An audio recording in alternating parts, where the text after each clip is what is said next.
Jean Valnet.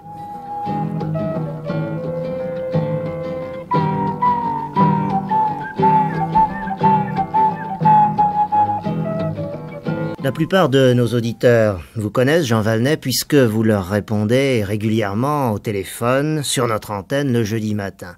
Ils savent donc que vous êtes médecin, que l'on vous appelle docteur nature, car non seulement vous soignez par les plantes, mais vous pensez que la nature est sans aucun doute le meilleur médecin. Êtes-vous aujourd'hui à l'opposé de la médecine que l'on vous a enseignée? Eh bien non, Jacques Beaufort, pour la raison, c'est que la médecine qu'on m'a enseignée était justement une médecine biologique, physiologique. Et si vous me permettez de revenir un peu en arrière, au moment où je faisais mes études médicales à Lyon, puisque je suis de la faculté de Lyon, je suis même un ancien élève de l'école du service de santé de Lyon, j'ai eu la chance d'avoir comme patron le professeur Maurice Favre, et qui était originaire des Rousses d'ailleurs. Moi étant franc-comtois, on s'entendait très bien, il m'a instruit peut-être un peu mieux que certains de mes concitoyens. Et ce professeur Maurice Favre, qui était un grand crack, en ce sens que il avait la chaire d'anatomopathologie de la faculté de Lyon, et il était spécialiste, le grand spécialiste de la région lyonnaise en maladies vénériennes, syphilis-graphie et autres. Il avait donc été, lui, enseigné par des grands maîtres qui prescrivaient magistralement, qui faisaient des traitements sur mesure, comme on s'habille sur mesure, lorsqu'on n'a pas la taille des autres. Et par conséquent, j'ai toujours écrit mes ordonnances à la façon qu'il m'avait enseigné, c'est-à-dire même pour une simple crème thérapeutique ou une crème de beauté, nous faisions des préparations, lanoline, vaseline, oxyde de zinc, amidon, huile, on incorporait un extrait végétal ou une essence aromatique, si bien que ce qu'on m'a enseigné, finalement, c'est la médecine que je pratique aujourd'hui, je n'ai rien inventé. Je m'en excuse. Donc vous n'êtes pas en dehors de la médecine officielle? Pas du tout. Seulement, là aussi, j'ai voulu préciser de tout temps, dans mes écrits ou dans mes interviews, mes conférences, que je ne suis pas bien sûr contre la médecine officielle, mais je suis de ceux qui sont contre, formellement, l'usage anarchique des médications chimiques, des antibiotiques, de tous ces tranquillisants et autres produits nocifs. Et c'est même plus moi qui le dis aujourd'hui, je l'ai dit parmi les premiers il y a plus de 20 ans, à ce moment-là. J'étais dans le collimateur d'un certain nombre d'organisations officielles. Actuellement, j'ai l'occasion de le dire souvent, il peut se faire que je sois en retard, puisque maintenant, officiellement, on dit aux médecins, méfiez-vous des antibiotiques à haute dose et pour des temps trop longs, méfiez-vous de la chimiothérapie de synthèse, qui est une thérapeutique certes très utile et quelquefois indispensable, mais quelquefois seulement. Alors que, comme vous le savez, Jacques Beaufort, on a trop tendance en médecine à traiter n'importe qui, n'importe quoi, avec n'importe quel antibiotique précisément, ou n'importe quel produit chimique de synthèse, ce qui a fait qu'actuellement, un malade sur 7 dans les hôpitaux n'est pas hospitalisé pour une affection pulmonaire ou intestinale, mais est hospitalisé pour une maladie des médicaments. Et l'Académie de médecine française, pour ne parler que d'elle dans le cas particulier, a mis en garde déjà les médecins et les praticiens, il y a au moins 20 ans, en leur disant « méfiez-vous, dans quelque temps, la plupart des lits des hôpitaux seront occupés par des malades des médicaments ». C'est quand même anormal et c'est tout de même contre la civilisation. Vous ne soignez, vous, que par des produits naturels? Absolument, sauf, alors j'y reviens encore, sauf exception. Je prends un cas. Vous avez à traiter une méningite tuberculeuse. Il est évident que le médecin qui se permettrait de traiter cette maladie sans faire intervenir un antibiotique, dans le cas particulier la streptomycine ou un dérivé, serait un criminel. On lui reprocherait. Il passerait devant les tribunaux à juste titre. Ça prouverait qu'il ne connaît pas son métier. Mais des méningites tuberculeuses, Dieu merci, on ne rencontre pas tous les jours. Et je pourrais citer 2 ou 3 autres maladies gravissimes qui nécessitent absolument l'intervention des antibiotiques ou d'autres chimiothérapies de synthèse qui ont été créées et précisées justement pour ces affections graves.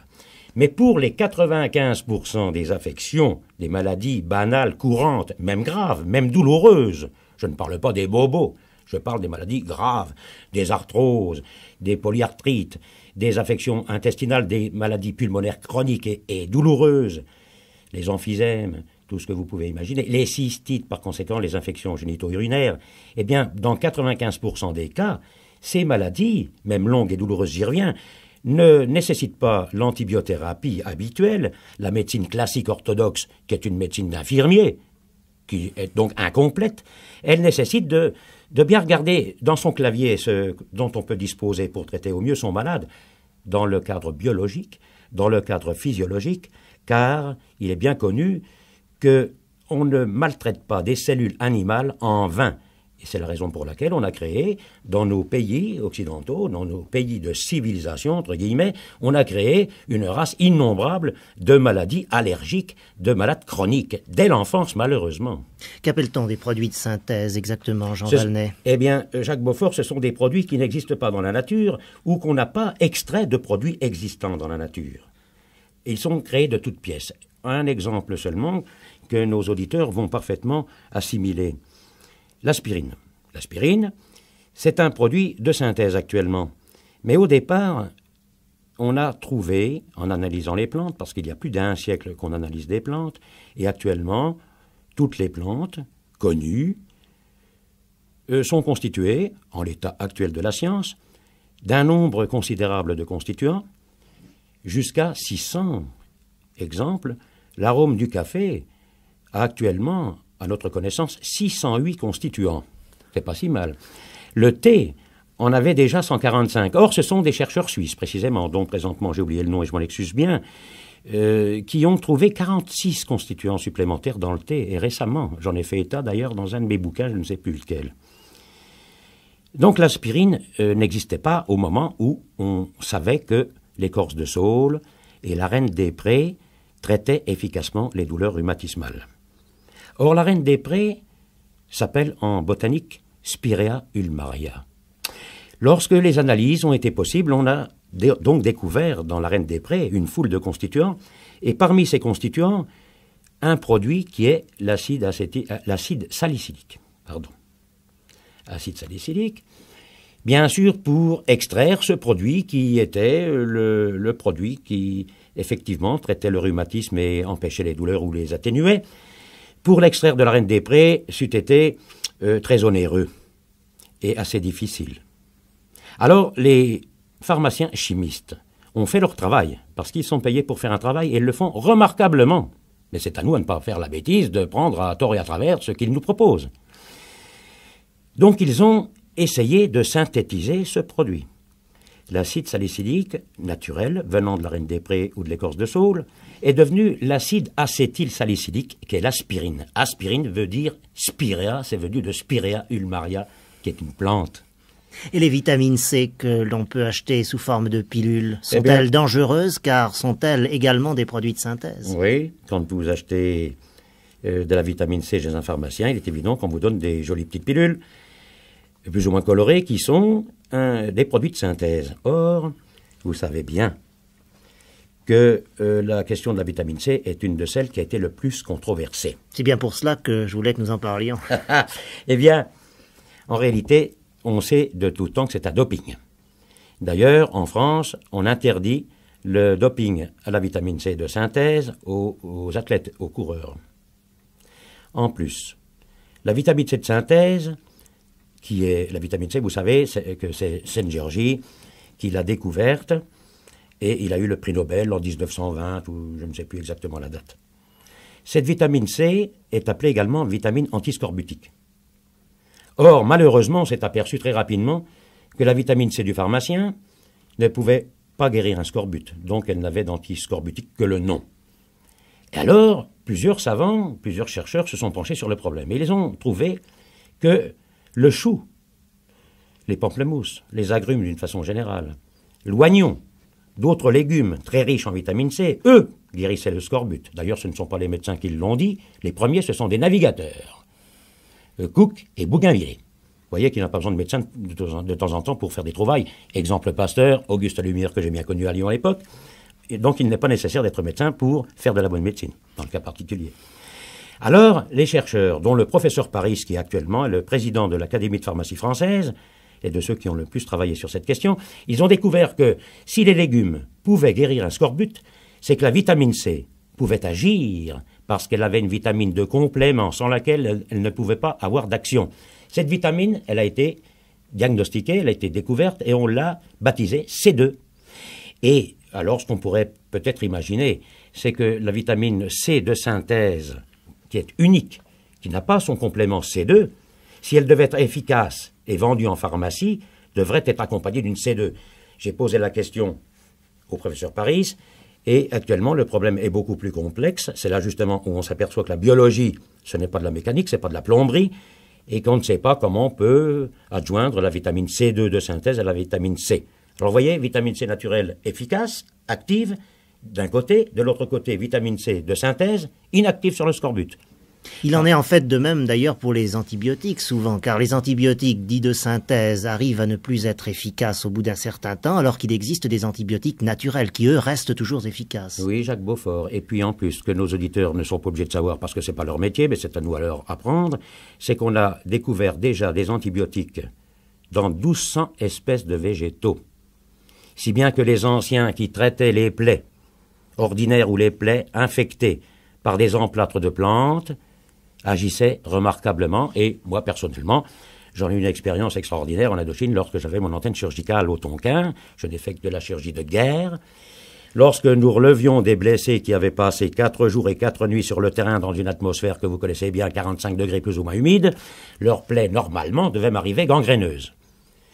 Eh bien, lorsqu'il s'agissait de soldats d'origine noire ou de soldats vietnamiens ou vietmines, ces gens-là connaissent toujours les plantes, et lorsqu'ils étaient sur le terrain, ils s'arrangeaient pour arracher des plantes et se les appliquer sur les plaies.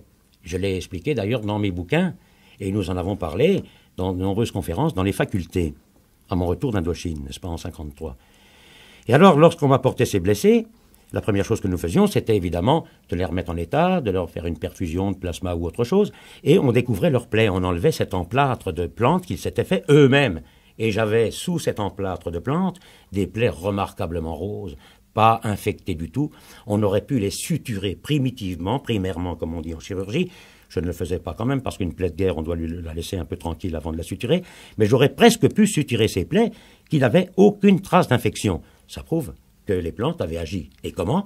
Par des principes antibiotiques. Existe-t-il, Jean Valnet, des laboratoires qui travaillent sur les thérapeutiques naturelles? Énormément. Et parmi les plus grands de tous les pays du monde, mais ils ne vont pas évidemment le dire spécialement sur les toits, pour certaines raisons, peut-être une certaine déontologie, mais j'envisage, sans les nommer bien sûr, parce que nous ne sommes pas ici pour faire de la publicité, je pense que c'est interdit en Suisse comme en France et ailleurs. Il y a 3 grands laboratoires français, pour ne prendre que les Français, cotés en bourse, donc des très grosses maisons, qui vivent presque exclusivement sur des produits d'extraction naturelle. Je prends un cas, vous avez des dragées pour la circulation d'une part et pour une meilleure visibilité. Eh bien, ces dragées sont uniquement constitués d'extraits de myrtille. Il n'y a pas autre chose. Le laboratoire a déjà fait des sommes colossales avec seulement ce produit. Je prends un autre cas, un autre gros laboratoire, très très gros, a mis au point il y a 5 ou 6 ans un nouveau sirop contre la toux. Vous savez qu'il existe beaucoup de sirops contre la toux, mais malheureusement, on y a ajouté des antibiotiques, c'est pour faire la mode, c'est parce que c'est comme ça, parce qu'on a tellement polarisé la plupart des médecins sur les travaux modernes, dits modernes, qu'on met un antibiotique qui ne sert à rien. Eh bien, ce très gros laboratoire a mis au point un sirop contre la toux qui contient uniquement du lierre, un extrait de lierre. Il a fait déjà des millions et des millions avec uniquement ce sirop, qui est d'ailleurs très prisé par les médecins, et qui prescrivent ce sirop sans savoir qu'il est uniquement fait de lierre. Mais il y a beaucoup de médicaments naturels? Beaucoup.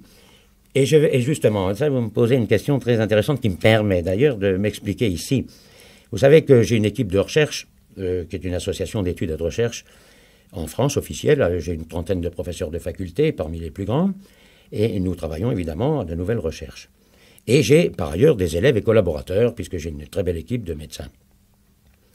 Eh bien, au départ, lorsque je prends des élèves que j'ai à leur expliquer ce que c'est que la thérapeutique, je leur dis, d'abord, vous allez ouvrir le dictionnaire des spécialités de nos pharmacopées, qu'elles soient françaises, suisses ou de nos pays. Et à la 100e page ou la 50e, même, ça vous suffira, vous vous arrêterez, mais vous allez noter tous les produits qui contiennent des plantes uniquement ou des produits qui contiennent une majorité de plantes. Eh bien, actuellement, dans nos pharmacopées, en pharmacie, vous avez plus de 60% de produits thérapeutiques qui contiennent des plantes, des essences aromatiques ou des extraits animaux qui font partie de notre thérapeutique aussi. L'extrait animal a toujours été de toutes les pharmacopées depuis que le monde est monde et elles font partie de notre médecine. Parce que nous ne sommes pas uniquement des médecins qui soignons avec les plantes ou les essences aromatiques, nous sommes des médecins, enfin tout au moins c'est la synthèse thérapeutique que j'ai proposée il y a plusieurs années, que j'ai écrit dans mes bouquins, Nous considérons que tous les malades, puisqu'on peut se traiter aussi préventivement, on pourrait y revenir, mais tous les malades doivent avoir dans leur traitement au moins, comme traitement de base, des préparations d'ordre végétal. Ce qui ne nous empêche pas de donner à l'un du magnésium, à l'autre de l'iode, du soufre, des extraits de foie, qui sont des extraits animaux, donc qui ne sont pas des plantes, mais ça fait partie de notre synthèse thérapeutique. Il existe, vous l'avez dit il y a un instant, Jean Valnet, donc des laboratoires qui travaillent sur des thérapeutiques naturelles. Il y a beaucoup de médicaments naturels. Alors comment expliquer qu'il y a si peu de médecins qui donnent ces produits naturels? Eh bien malheureusement parce qu'on ne leur enseigne plus en faculté depuis une vingtaine d'années. C'est d'ailleurs en ce qui me concerne un scandale. Je ne suis non plus le seul à le dire. Même officiellement, les grands maîtres de nos facultés, en France et en Suisse aussi j'en connais, disent du haut de leur chair que l'enseignement doit être réformé. Pour beaucoup de raisons. D'abord parce que pour faire un bon médecin, on a estimé, je ne sais pas pourquoi, et personnellement personne n'a pu m'en donner la raison, que pour faire un bon médecin, il fallait déjà les gaver de mathématiques, comme si pour palper un foie, regarder si un œil est jaune, il fallait être un champion de polytechnique. Donc l'enseignement est mal fait de ce côté-là. Mais il est mal fait également au titre de la thérapeutique. On enseigne les thérapeutiques nouvelles, chimiothérapiques. Tout de même, il faut bien dire que personne n'est plus aveugle à ce sujet. Même dans la population, les journaux s'en sont assez exprimés. On sait qu'il y a des impératifs financiers extraordinaires, l'industrie pharmaceutique dans nos pays étant la première ou la seconde. C'est-à-dire que si on chamboulait tout, peut-être qu'au point de vue économique, il y aurait des réajustements à faire dans nos pays et les gouvernements se trouveraient peut-être débordés. C'est possible. Mais donc, pour cette raison certainement, on enseigne encore exclusivement les thérapeutiques dites modernes, chimiothérapiques de synthèse, en négligeant tout à fait, par exemple, la phytothérapie, l'aromathérapie, l'acupuncture, l'homéopathie, d'autres thérapeutiques ou autres procédés de traitement qui ont de tout temps été enseignés dans nos facultés et qui ont fait de tout temps d'excellents médecins. Donc je pense, moi, personnellement, que dans quelque temps, dans un avenir que je ne peux pas évidemment prévoir, je ne suis pas dans le secret des dieux, même les grands professeurs de faculté n'en savent pas plus que moi, mais nous pensons que dans quelque temps, il y aura à nouveau dans nos facultés des chaires de phytothérapie. Et c'est le grand mal que je souhaite aux malades.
Vous dites, Jean Valnet, il faut soigner par les plantes, mais les plantes peuvent-elles pratiquement soigner toutes les maladies?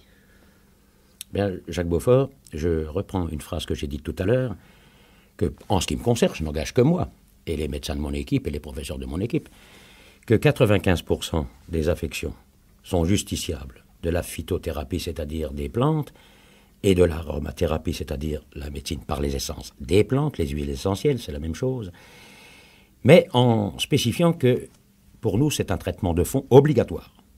Et nous adjoignons là-dessus d'autres produits que nous estimons nécessaires, les oligoéléments, je reviens sur le magnésium, le fer, le cuivre en catalyse, qui est un anti-anémique et un antidégénératif, l'iode, le soufre, les cures thermales quand il nous les faut.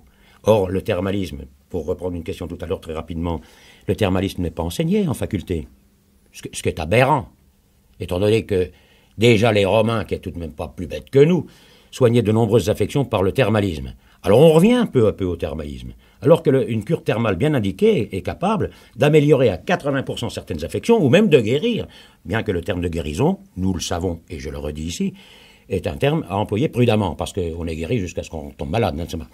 Mais il vaut mieux pas tomber malade dans les 10 jours qui suivent un traitement agressif, dont le malade n'était pas justiciable.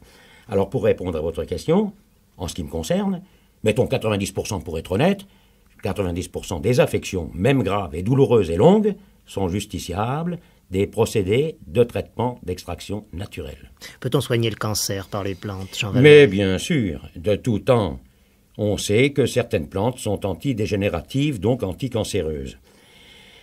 Je vais revenir en quelques minutes, pour ne pas être trop long, par définition, comme dirait la palisse, je vais revenir sur la question du cancer. Il y a seulement une dizaine d'années, le médecin, praticien, ou même le professeur de faculté, qui se permettait de dire qu'il pouvait traiter certains cas de cancer autrement qu'en amputant l'individu, l'intéressé, et en l'abreuvant de rayons qui le brûlaient, celui qui se permettait de dire ça était assez mal vu de la corporation.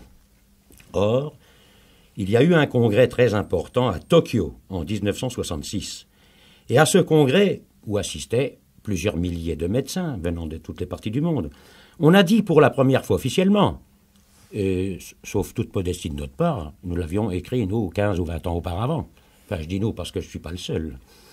Eh bien, on a dit pour la première fois que cancer ne voulait pas dire exclusivement bistouri plus rayon.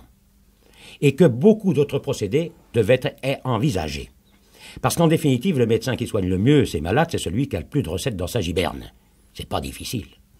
Alors il faut avoir un clavier aussi étendu que possible. Alors je reviens aux plantes. Eh bien, sont considérées depuis très longtemps comme ayant des propriétés antidégénératives, donc anticancéreuses, la sauge, le cyprès, l'estragon, la ciguë a empoisonné Socrate. On lui a donné un grand bol. Nous, pour soigner les cancers, nous ne donnons pas un grand bol de ciguë. Nous donnons des préparations en dilution de ciguë, dont le nom botanique est conium, et ces ampoules, on les donne en ampoules buvables, eh bien ces ampoules sont prescrites par un certain nombre de médecins et les pharmaciens connaissent parfaitement le conium. Voilà donc déjà 4 plantes que je vous cite et qui ont des propriétés antidégénératives. Peut-on, Jean Valnet, craindre certains effets secondaires qui seraient dus justement à des soins par des plantes? Eh bien voilà, ça c'est une question très judicieuse. Je n'aurais pas pensé à le placer dans mon raisonnement. Vous savez que ce qu'on reproche le plus aux médicaments de synthèse agressifs trop forts, et parce que également, j'y reviens, donnés à des doses trop fortes, pour des durées trop longues, quelquefois certains malades avalent des antibiotiques pendant 1 an ou 2, alors qu'on ne leur avait pas demandé, en plus, parce que certains malades se disent, il y a des malades, il faut bien le dire aussi, qu'il est très difficile de soigner par d'autres traitements, ils veulent le dernier produit qui coûte le plus cher, c'est pas eux qui payent, alors ils s'en foutent, ils s'escatent, enfin, c'est comme ça.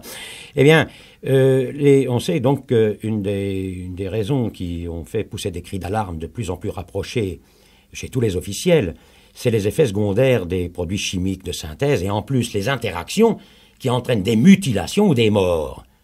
Et par centaines, ce n'est pas des cas isolés. Eh bien, les plantes, en ce qui les concerne, sont susceptibles de donner des effets secondaires, oui, mais très limités dans le temps et jamais graves. Et elles sont immédiatement réversibles lorsqu'on arrête la thérapeutique ou qu'on diminue les doses. Et là, je vais vous raconter une histoire, une petite anecdote qui m'est arrivée assez souvent lorsque je consultais. Une personne venait me voir, elle avait vu 30, 40, 50 médecins quelquefois. 131 médecins avant moi, j'étais le 132e, je me suis toujours demandé comment elle n'était pas morte. Je l'ai félicitée sur son état de santé. Et évidemment, elle avait beaucoup de choses qui ne marchaient pas. Le cœur ne marchait pas, elle digérait mal, les intestins étaient noués, enfin, vous voyez le travail. Donc je l'examine, je prends mon temps, comme nous avons l'habitude de le faire dans notre équipe. Je fais mon observation, je palpe, je regarde, et puis je fais un traitement, avec toujours, en traitement de fond, plantes, sous forme de teinture, des compositions sur mesure, faites par le pharmacien, qui est fait pour ça et qui aime bien ça lorsqu'il aime son métier. Et Dieu merci, il y en a, en France et en Suisse, j'en quitte tout à l'heure. Y en a-t-il beaucoup? Là, j'ouvre une parenthèse, car j'allais justement vous poser la question ensuite. Y a-t-il beaucoup de pharmaciens qui peuvent vous suivre? Oui, s'ils le veulent. S'ils aiment leur métier, s'ils se considèrent comme des vrais pharmaciens, c'est-à-dire qu'ils aiment leur métier, ce qui les intéresse, c'est pas tellement de sortir une petite boîte qui coûte très cher derrière leur dos. Ils aiment très bien revenir à leurs études, à faire des préparations qui sont des subtilités. Ils aident le malade, ils aident le médecin. Nous avons une très bonne collaboration. Mais pour répondre à votre question, imaginons en France, il y a 17 000 pharmaciens. J'en connais, enfin je ne les connais pas tous, mais j'en connais 200 qui sont passionnés de leur métier, qui font partie des plus grandes pharmacies, les plus renommées de France. Ce qui est tout à fait favorable pour les malades. En Suisse, j'en connais aussi, et je vous dis, j'en quitte tout à l'heure, et je pense bien à eux en ce moment. Eh bien, nous faisons donc un traitement avec teinture de ci, de ça, des essences aromatiques, et nous donnons, suivant le cas, 25, 30 gouttes ou 40 gouttes dans un demi-verre d'eau tiède. Les essences aromatiques doivent être prises en milieu chaud ou tiède, ça agit plus vite. 30, 40 gouttes. Moi, personnellement, je pourrais en prendre une cuillerée ou deux à café, je peux les supporter, sans effet nocif, ou secondaire. Nocif, c'est un grand terme. Mais en général, je tâte le terrain et je donne 30 gouttes 2 ou 3 fois par jour. Et puis, je dis bien encore du magnésium, de l'iode, suivant les cas. Alors voilà ce qui m'arrive assez souvent. 2 jours plus tard, le malade ou la malade que j'avais vue, 2 jours plus tôt donc, me téléphone: docteur, vous vous souvenez de moi? Je ne me souviens pas toujours, mais enfin, je me fais apporter le dossier. Et alors oui, évidemment, je me souviens bien de vous. Il y a 25 ans, vous étiez malade, et puis évidemment, vous avez eu beaucoup de choses, vous avez eu du mal à les supporter, vous avez eu beaucoup de troubles. Oui, je n'allais pas très bien quand je suis venu vous voir il y a 2 jours. Oui, je m'en souviens. Eh bien maintenant, ça va plus du tout. Ah bon? Ah bon? Alors je sais ce que je leur donne, puisque j'ai la fiche devant moi. Je leur dis: vous diminuerez les doses de plantes de moitié. 30 gouttes, c'était déjà pas beaucoup, je les passe à 15. Et je leur dis: vous prendrez 15 gouttes 3 fois par jour, pendant une semaine.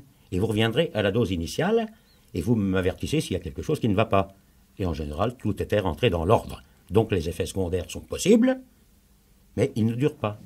Comment vos confrères vous considèrent-ils, Jean Valnet?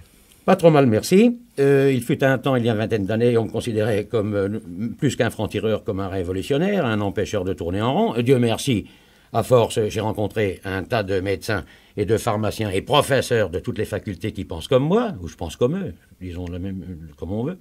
Et actuellement, nous avons plusieurs associations de médecins qui œuvrent de cette façon, c'est-à-dire qui entendent, dorénavant, traiter leurs malades au mieux, utiliser les traitements les plus actifs et qui soient le moins nocifs.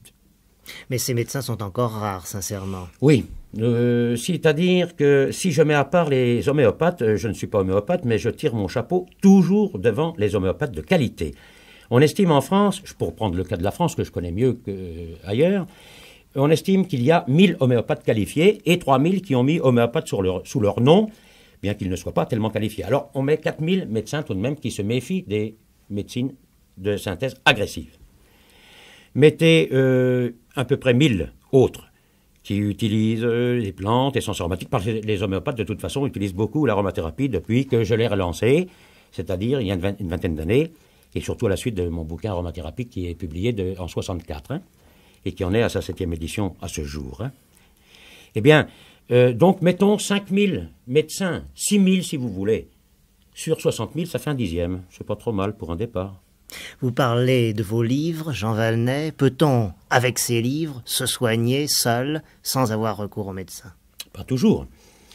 Mes bouquins ont été construits pour aider le plus possible l'usager, le lecteur. Je n'ai pas tellement fait mes bouquins pour les médecins ni les pharmaciens. Moyennant quoi, ces bouquins-là se trouvent dans toutes les facultés. Mais je n'ai pas travaillé pour les professionnels, j'ai travaillé pour le lecteur, pour l'aider. Et vous savez, ce qui m'a inspiré quand j'ai commencé, eh bien, j'ai pensé aux gens qui sont isolés dans des forts, dans le Sahara, au Tonkin, et sur les bateaux, où ils n'ont pas toujours de médecin. Il faudrait peut-être qu'ils aient des livres faciles à consulter. Évidemment, il faut qu'ils aient le traitement à côté. Donc, j'ai essayé d'être très précis et très simple. Lorsque le diagnostic est fait, c'est là où je veux en venir, lorsque le diagnostic est fait, le malade sait ce qu'il peut faire. Il sait évidemment que s'il est trop grave et qu'il est isolé dans un fort et qu'on ne peut pas le rapatrier par avion, qu'il risque des ennuis. Hein.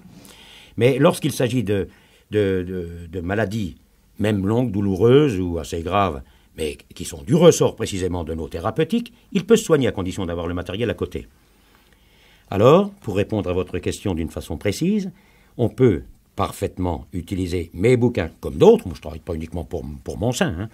On peut utiliser ces bouquins-là parfaitement à condition qu'un diagnostic précis ait été fait au départ. Par un médecin. Absolument. Il n'y a que lui, il n'y a que le médecin qui est qualifié, on l'a instruit pour ça, pour faire un diagnostic.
Vous soignez par les plantes, donc, Jean Valnet, je le rappelle encore une fois. Vous avez également publié plusieurs livres, mais vous n'êtes pas le seul. Et en disant cela, je ne pense pas à d'autres médecins, mais plutôt à des guérisseurs, à Maurice Mességuet ou à André Besson, pour ne citer que les plus connus. Y a-t-il du guérisseur en vous, Jean Valnet?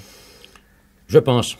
En tout cas, les journalistes l'ont dit, et je n'en suis pas vexé. Au contraire, si je veux rappeler les paroles du professeur René Le Riche, qui est bien connu, qui est mort maintenant, mais qui était un grand as du Collège de France, spécialiste dans les histoires artérielles, et en particulier celui qui a opéré le roi George V ou VI, je m'en souviens plus, je me perds dans les numéros. Eh bien, le professeur Le Riche disait que le plus grand honneur qu'on pouvait faire à un médecin, c'était de le qualifier de guérisseur. Et le professeur Klotz, actuellement en fonction à l'Université de Paris, a dit encore récemment la même chose. Alors on m'a appelé, oui, souvent médecin, guérisseur. On mettait médecin avant, ce qui ne me gêne pas non plus, parce que je suis tout de même encore médecin, et toujours. Admettez-vous le pouvoir de certains guérisseurs, Jean Valnet? Ah oui, mais alors voilà, Jacques Beaufort. Le pouvoir de certains guérisseurs. Si ce sont des messieurs qui se contentent de donner des tisanes, normalement, le médecin doit être plus fort qu'eux. Ou alors, qu'on supprime la faculté. Et d'une. Mais alors je mets à part le magnétiseur, celui qui a un magnétisme curatif. Alors, pour moi, le magnétiseur n'est pas un guérisseur.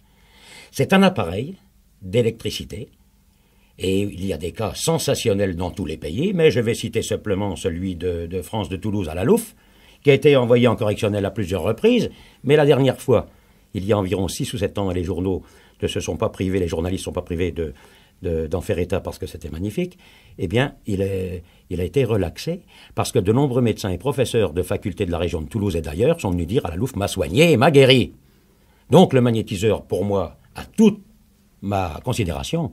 Quant aux guérisseurs qui se contentent de vendre des plantes, alors là je peux faire. Il y a beaucoup de charlatans parmi ceux-là? Fatalement. On estime pour un pays comme la France, parce que je ne connais pas encore assez la Suisse, je ferai ma petite enquête un jour, on admet pour la France qu'il y a à peu près 40 000 guérisseurs, mais des grands et des petits forcément. D'ailleurs, dans tous les villages, il y a presque un guérisseur.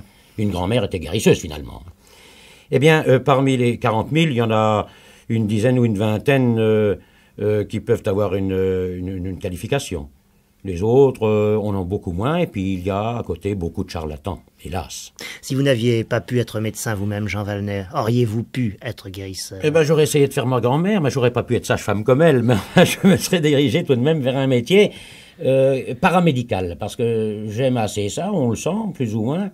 Si, j'aurais été, je pense, ennuyé de ne pas être médecin ni chirurgien, parce que c'est tout de même quelque chose d'agréable, on pense qu'on rend service. Ce sont des métiers tout de même qui demandent réflexion, ce sont des métiers durs, il faut tout de même avoir un minimum de vocation, sans mettre vocation dans un grand nuage d'éther, mais il faut tout de même sentir qu'on peut faire ce métier. Vous avez vous-même toujours voulu être médecin? Ah, toujours. Ouais. Lorsque vous étiez enfant déjà? Absolument, mais là c'est une anecdote, parce que ce qui m'étonnait, c'est quand notre vieux médecin de famille venait examiner mon frère ou ma sœur, il écoutait dans le dos quand ils étaient enrhumés, et puis il s'asseyait, faisait une ordonnance, et puis s'en allait, et puis... Alors moi j'étais tout de même étonné. Alors dès que le médecin était parti, moi je m'approchais de mon frère ou de ma sœur, qui était plus jeune que moi, j'avais 6, 7 ans, 8 ans, et j'écoutais dans le dos, puis je disais, comme le médecin, tous, respire, fait 33, enfin vous voyez, puis j'entendais rien. Alors un jour, alors mon père, je disais, je continue, alors moi j'affaiblissais, je fatiguais mon frère et ma sœur.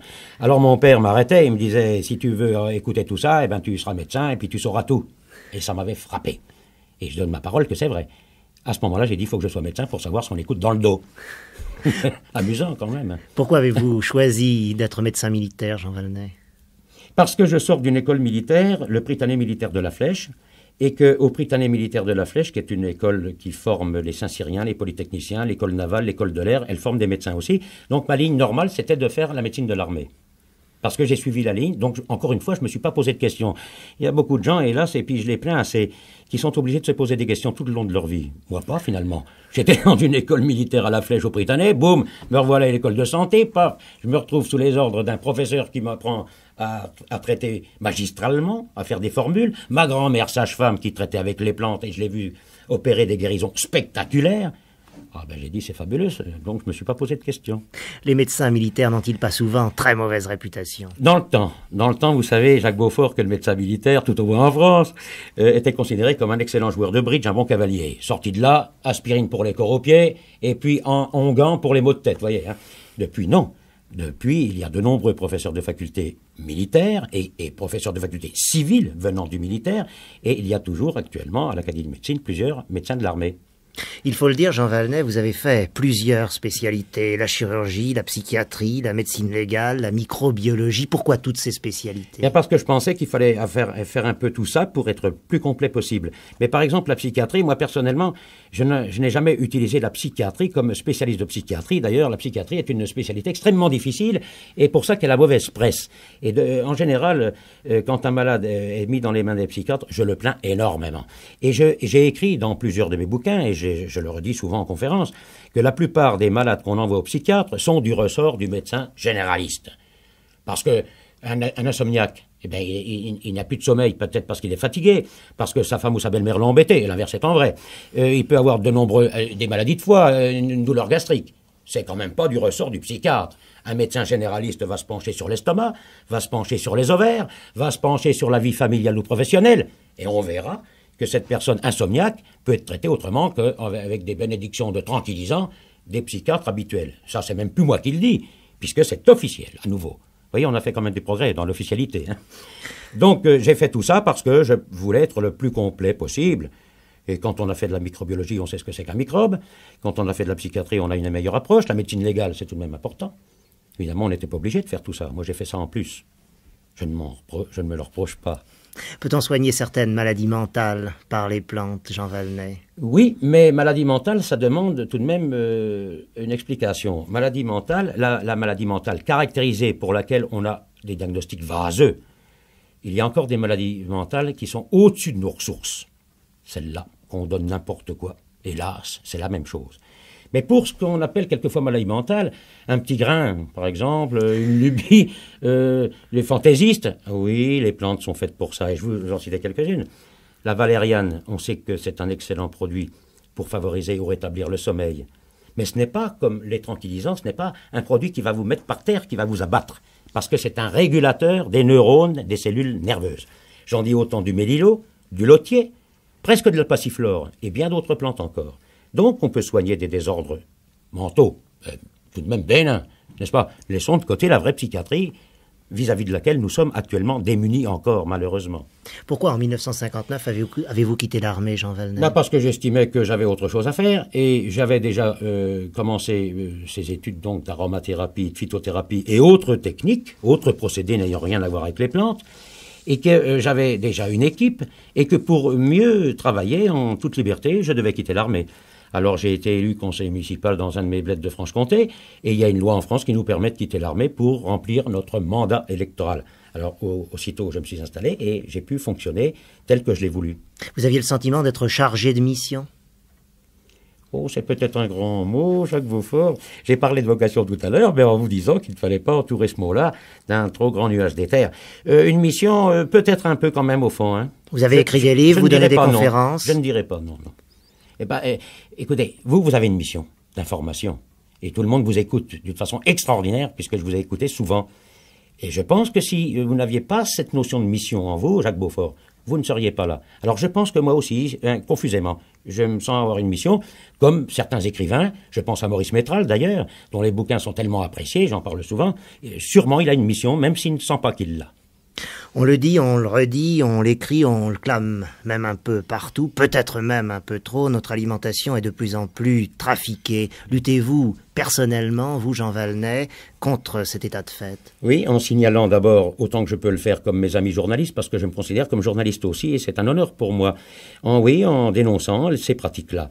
Et effectivement, plus les journalistes et les scientifiques et les spécialistes attireront l'attention des pouvoirs publics sur ces pratiques honteuses, qui sont d'ailleurs défendues par la loi, mais c'est le professeur Truot, le grand toxicologue français de l'Académie de médecine, qui l'a dit il y a de nombreuses années, on ne peut pas mettre un gendarme derrière tous les éleveurs d'animaux, et on ne peut pas mettre un gendarme et un employé du service des fraudes derrière tous les agriculteurs.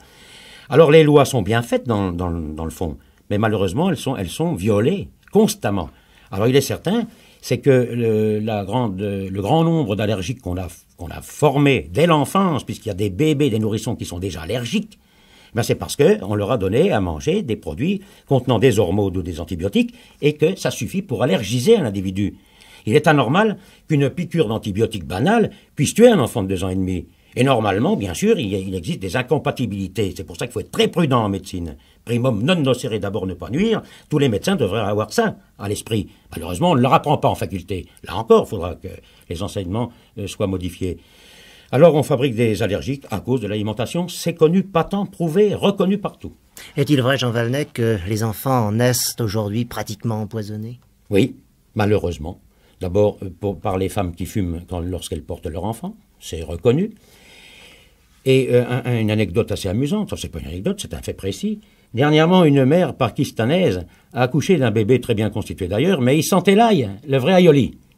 Et bien parce que la mère mangeait de l'ail à longueur de journée. Vous voyez qu'un enfant peut absorber dans ses tissus par l'intermédiaire du placenta et de l'amnios, il absorbe aussi bien les essences d'ail que la fumée, la morphine, c'est connu. Les femmes qui se droguent, lorsqu'elles accouchent, l'enfant est endormi, on a du mal à le réveiller, on a plus... L'enfant met beaucoup plus de temps à se réveiller. Donc l'enfant est souvent intoxiqué, suivant ce que sa mère fait au départ. Vous déconseillez le tabac vous-même, Jean Valnet? Oui. Vous fumez pourtant. Malheureusement, oui, mais je ne suis pas un saint, vous voyez, je ne peux pas tout faire, ou ne pas faire.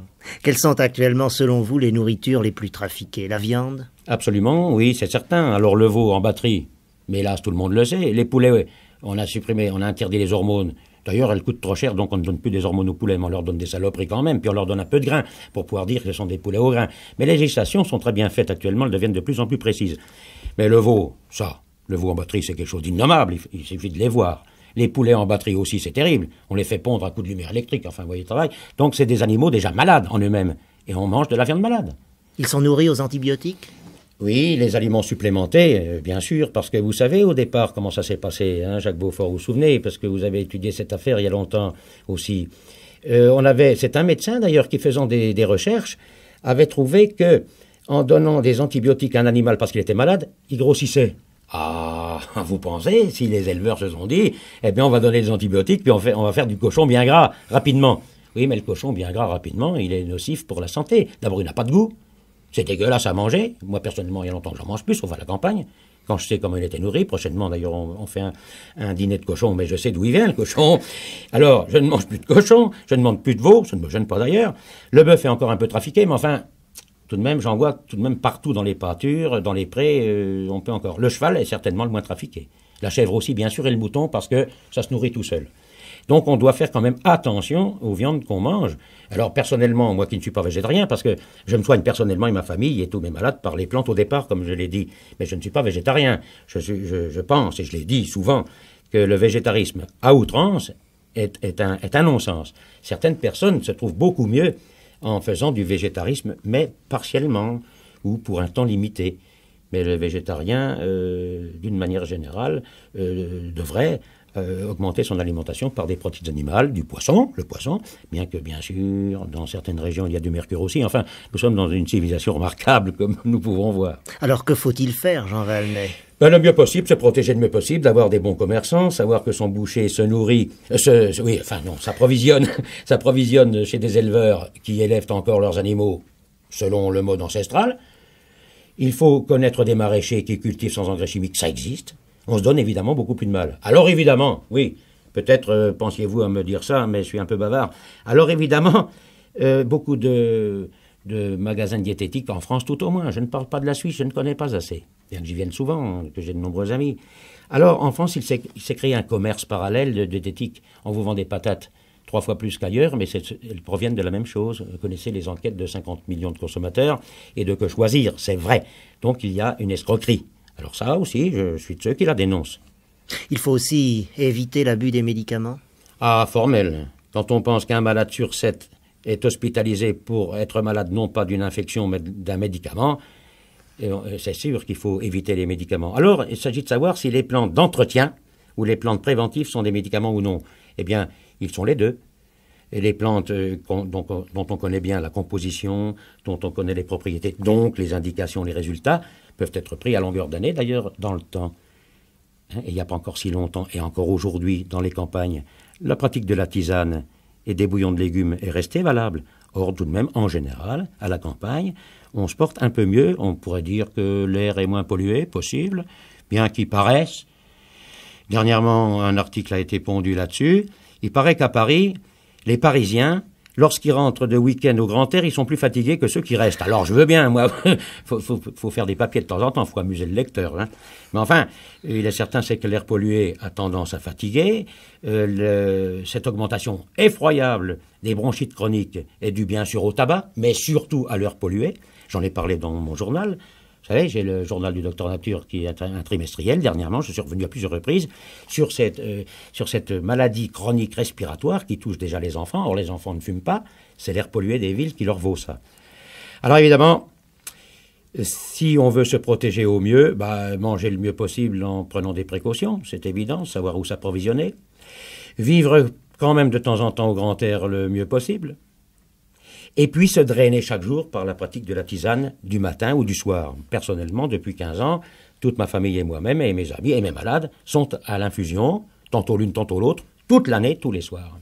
Car la nature reste, selon vous, le laboratoire le plus perfectionné du monde. Il n'y a pas de doute, on n'est pas capable de refaire une carotte par voie de synthèse, on n'y est pas arrivé. On ne connaît pas encore tous les constituants de l'arôme du café, puisqu'on vient encore d'en découvrir, on en est à 608. Donc aucun laboratoire ne peut refabriquer le café, le chou, la carotte, aucun légume. Il faut toujours faire confiance à la nature. Pas toujours. Et justement, un bouquin est paru dernièrement d'un professeur de la faculté de médecine de Paris, son nom m'échappe, je crois que c'est Delaveau, qui a parlé des plantes toxiques dont il fallait se méfier. Mais en pratique courante, ce sont les médecins qui prescrivent les plantes toxiques. Parce que si un usager va trouver le pharmacien en lui disant « donnez-moi de la digitale, du strophanthus, de l'aconite », le pharmacien dira « non, ça, nous n'avons pas le droit, ce sont des plantes toxiques ». Donc ce sont des plantes véritablement médicamenteuses. Et alors, pour montrer d'ailleurs, c'est une parenthèse que j'ouvre, et je la referme rapidement, pour montrer que les plantes sont encore actuellement et toujours les vedettes au point de vue thérapeutique, c'est que le traitement majeur des maladies cardiaques, qu'est-ce que c'est encore à ce jour ? C'est l'extrait digital, qui est une plante. Le médicament de fond, le seul valable, le plus puissant actuel, c'est le dérivé du colchique. Le colchique est une plante. Ça, c'est admis par tout le monde, et même pas par les médecins de mon équipe ou qui pensent comme moi. C'est connu, enseigné en faculté. Au moins, c'est enseigné en faculté.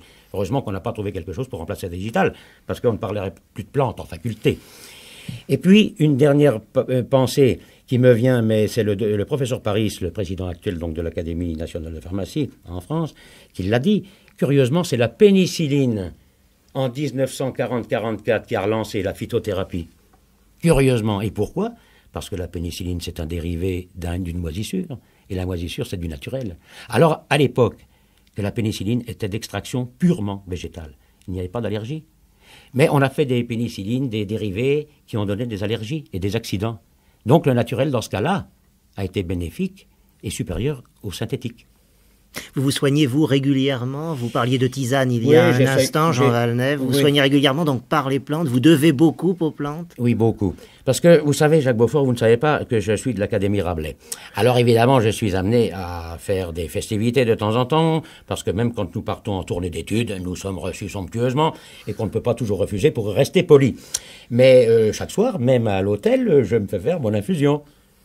Et c'est, à mon avis, c'est grâce à cette pratique que jusqu'ici, toujours du bois, il y en a, Dieu merci, que je me tiens encore à peu près. Quel âge avez-vous? Ah, j'ai 55 ans tout de même. Vous êtes aujourd'hui un homme connu, un homme célèbre, vous avez publié plusieurs livres, vous donnez des conférences un peu partout dans le monde. Comment accueillez-vous cette célébrité, Jean Valnet? Ah, elle n'a pas l'air de me toucher beaucoup, comme vous voyez, parce que la célébrité, finalement, c'est une notion que je ne connais pas, elle m'est étrangère. Célébrité, vous êtes gentil pour moi, Jacques Beaufort, parce que, célébrité, mettons que vous m'auriez dit simplement, vous êtes bien connu, ça me suffit. J'ai horreur de l'homme ou de la femme qui se disent, moi je suis quand même quelqu'un de pas comme les autres. Hein. Vous êtes le docteur nature. C'est pas bon, hein, c'est pas bon, c'est pas loyal. Et je suis très content d'être plus connu par des travaux qui, je le pense, sont dans le but d'être utiles. C'est ça, en définitive, parce qu'on peut écrire n'importe quelle connerie, ça. Mais pour être utile au maximum, il faut tout de même déjà serrer les questions. C'est ce que j'ai voulu faire et ça, je pense que j'ai voulu le faire parce que j'y avais pensé. Cette célébrité, en fait, vous permet de diffuser vos idées. C'est cela qui est important. C'est pour moi uniquement. C'était le premier mobile et ça le reste encore aujourd'hui.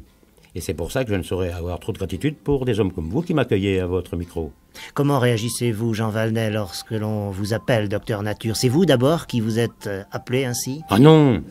Ça, c'est le titre d'un bouquin que j'ai publié chez Fayard. Et vous savez ce que c'est? En général, on a fini le bouquin, le titre n'est pas trouvé. Et un jour, je rentre chez moi, et le bouquin était imprimé déjà. Et ma femme, Arlette, qui doit être à l'écoute quelque part par là, me dit, tu sais, on a trouvé le titre de ton bouquin. Ah bon?